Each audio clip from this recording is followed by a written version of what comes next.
What's up guys, and welcome to my Rappa 4.0 updated guide. In this video I'm taking you over everything you do need to know in order to understand and build Rappa, including a kit overview, best Lightcones, best Relic sets and ornaments, Relic stats you want to run for main stats and substats, and then finally some general team building ideas. Rappa's basic attack deals imaginary damage based off her attack to a designated enemy. Her skill deals imaginary damage based off her attack to all enemies. Her ultimate will make Rappa enter the seal form state and immediately gain an extra turn and obtain 3 points of chroma ink, and will also increase weakness break efficiency by 50% and break effect by 30%. In seal form state, your basic attack will be enhanced and skill and ultimate cannot be used. After using basic attack enhanced, consumes 1 point of chroma ink. Once chroma ink is depleted, exits the seal form state. So with the enhanced basic attack, you are just going to be able to do a blast enhanced basic attack. At the very end, you get access to something called Ningu Demon Blade Petal Blade, and all the details for the enhanced basic attack are launch Ningu Demon Blade Petal Blade. The first 2 hits deal imaginary damage based off Rappa's attack to a designated enemy, and imaginary damage based off her attack as well to a lower multiplier to adjacent targets. The third hit will also deal imaginary damage based off her attack to all enemies. So it starts blast, and then the last one is going to be AoE. Enhanced basic attack doesn't recover skill points, can also reduce toughness to enemies that don't have imaginary weakness,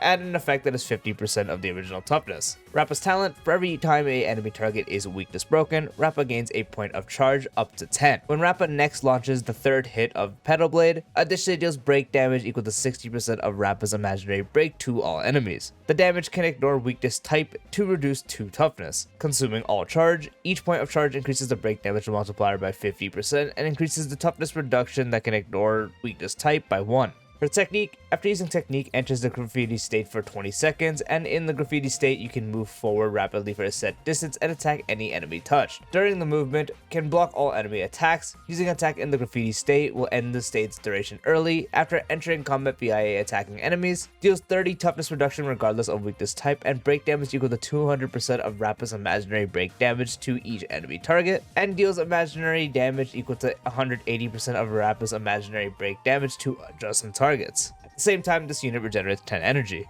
Rappa's A2: when the weakness of an elite level enemy or higher is broken, Rappa additionally gains 1 point of charge and regenerates 10 energy. For A4, while in seal form state, after Rappa uses an enhanced basic attack to do damage to a weakness broken enemy, converts the toughness reduction from this instance to an instance of 60% super break damage. And her A6: when an enemy target becomes weakness broken, increases the break damage taken by 2% if Rappa's attack is higher than 2400. For every 100 excess attack, additionally increases this value by 1% up to a maximum increase of 8%. The effect will also last for 2 turns. And then for her Eidolons, her E1: during the seal form state entered by using ultimate, damage dealt by Rappa ignores 15% of the target's defense. After exiting the seal form state, regenerates 20 energy. For E2, the enhanced basic attack's first 2 hits have their toughness reduction against one designated enemy increased by 50%. For E4, while in seal form state, increases all ally speed by 12%. And her E6: when the battle starts, Rappa gains 5 points of her talent's charge, and the upper limit increases by 5 points. After launching the third hit of Petal Blade, gains 5 points of charge.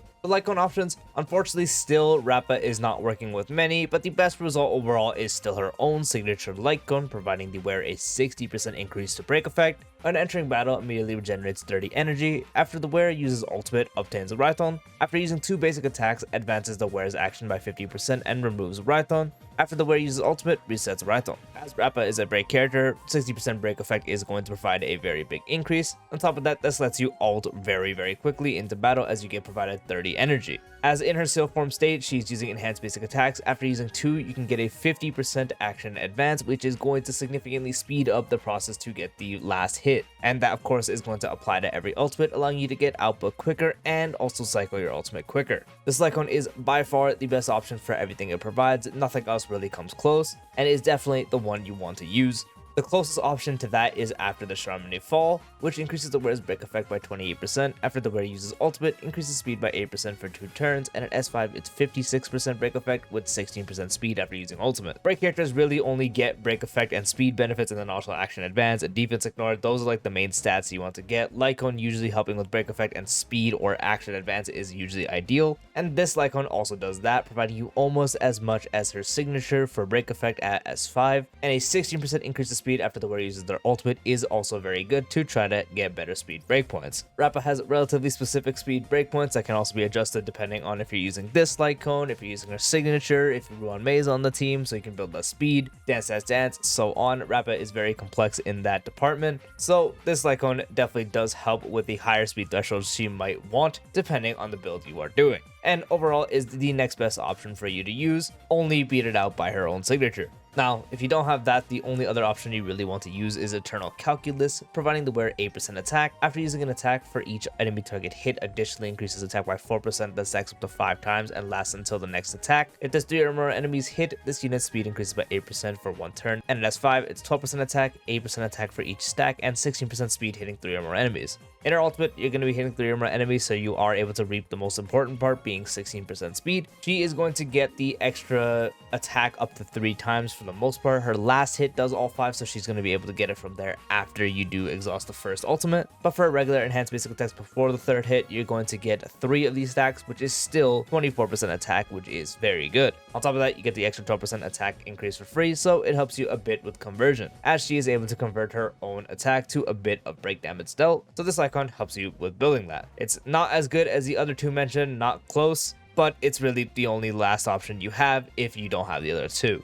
For Relic sets, this also vastly has not changed. The only one you want to run is 4-piece Iron Cavalry with a 2-piece increase to break effect by 16%. 4-piece if the wearer's break effect is 150% or higher. Break damage dealt to enemy target ignores 10% of their defense. If the wearer's break effect is 250% or higher, the super break damage dealt to the enemy additionally ignores 15% of their defense. As I mentioned, break effect is one of the only ways to increase break character's overall performance, so the 2-piece is going to be helping there. 4-piece provides up to a 25% defense ignore with super break damage, as that is really going to be all the sources of damage you are dealing anyways. And defense ignore is one of the other ways to increase break character's damage by a good amount, and trying to stack as much defense ignore is a very much common goal on the teams, just as you get higher value increases compared to other stats. Closer you get to 100% is going to be the best. Once you hit 100%, you're at max value, ignoring defense entirely. Of course, you cannot go over that. And this helps you a lot more with trying to get closer to 100%. So to this day, for best performance, and really the only set you want to run again, 4-piece Iron Cavalry is your way to go. You can use 4-piece Thief while you farm for a set if you don't have one. 2-piece also gives 16% break effect. 4-piece gives 16% break effect as well. After the wearer inflicts weakness break on an enemy, regenerates 3 energy. So it's the equivalent of running 2-piece break, 2-piece break, but also getting 3 extra energy if the wearer breaks an enemy. It's not really something you're going to notice too much. The extra 3 energy when breaking enemies, you might get a bit, but you usually keep enemies broken pretty frequently. It's not necessarily something that's going to be game changing, but it can help a little bit depending on the scenario. This is really, again, the only thing you do if you don't have Iron Cavalry, as it's a bit better than running 2-piece break, 2-piece break.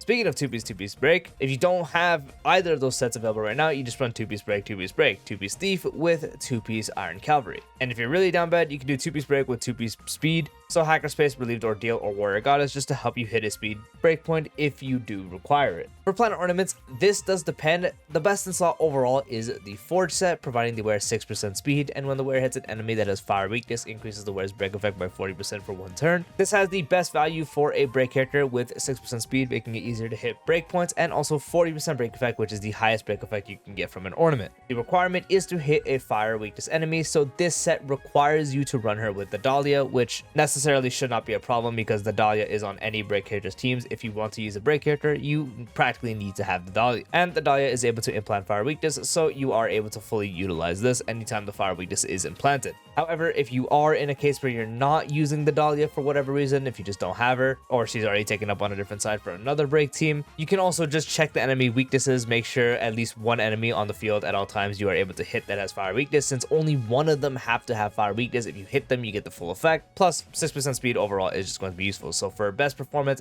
Forge is going to be the best. The Dahlia has you have good uptime as long as you are playing right and you just hit one enemy, or just taking her into a battle that has primarily fire weakness also does help. Otherwise, if you don't have the Dahlia and you're not taking her into a battle with fire weakness, you can just use Talia, providing 16% break effect. When the wearer speed reaches 145 or higher, the wearer's break effect increases by an extra 20%. So it gives you up to a 36% increase to break effect, which is 4% less than Forge and doesn't have the speed bonus, but it's really all you can do if you do not have any of the other. But it's really all you can do if you don't have the Dahlia or not running her in a fire match. The requirement of 145 speed isn't going to be a problem, as Rappa's breakpoints are usually above 150.